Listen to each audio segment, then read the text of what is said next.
नूरा की दहलीज। गांव की तंग गलियों में एक पुराना सा घर था जिसके एक कमरे में पुराने शीशे के सामने सैफी खड़ा था। सैफी ने अपनी माँ का पुराना रेशमी दोपट्टा सर पर लपेट हुआ था। कानों में अमू की झुमके देखना और हाथों में चूड़ियां पहने वो किसी मसीहा की तरह टेमिक रहा था। बाहर धूप तेज थी मगर कमरे में सैफी अपनी ही धन में मगन लड़कियों की तरह नज़ाकत से रक्स कर रहा था। सैफी, ए सैफी। फिर वही काम। कमरे के दरवाजे पर उसकी माँ आयशा खड़ी थी। उनके चेहरे पर थकावट और आंखों में डर था। सैफी के अबू को गुजरे बरसों बीत गए और तब से घर की सारी ज़िम्मेदारी आयशा के कांधों पर थी। उन्हें उम्मीद थी कि जवान होकर सैफी घर संभालेगा, मगर सैफी तो बिल्कुल मुख्तलिफ निकला।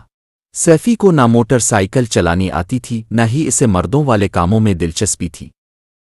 जब भी घर का सौदा लाना होता वो मर्दों की तरह टाइट चलने के बजाय मटिक मटिक कर पैदल बाजार जाता।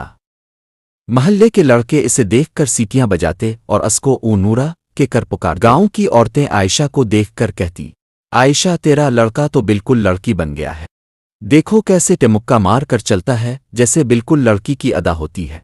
आयशा रोज घर आकर रोती। वो सैफी को समझाती, बेटा कोई नौकरी ढूंढ लो, लोग जीने नहीं देते।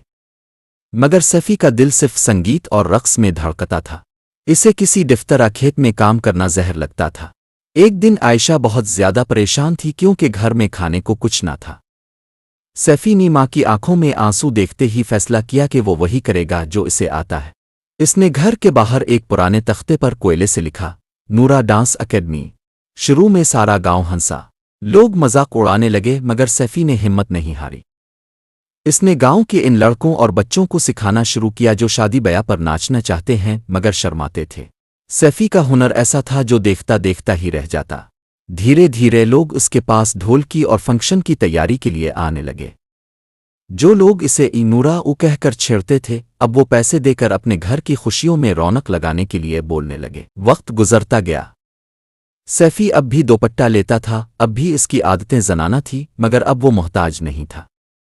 इसने अपनी नूरा अकेडमी उसे इतना काम लिया कि आयशा को अब किसी के आगे हाथ फैलाने की जरूरत ना रही। आयशा जो कभी शर्म से सर झुका लेती थी, अब फखर से कहती कि इसका बेटा भले ही सबसे अलग है मगर उसका सहारा वही है। सैफी ने साबित कर दिया कि हुनर मर्द औरत का नहीं होता, हुनर का बस होना होता है। गांव की वही पुरानी गलियां आज भी थीं, मगर अब जब नूरा वहां से गुजरता तो लोग मजाक नहीं उड़ाते बल्कि इज्जत से रास्ता देते थे।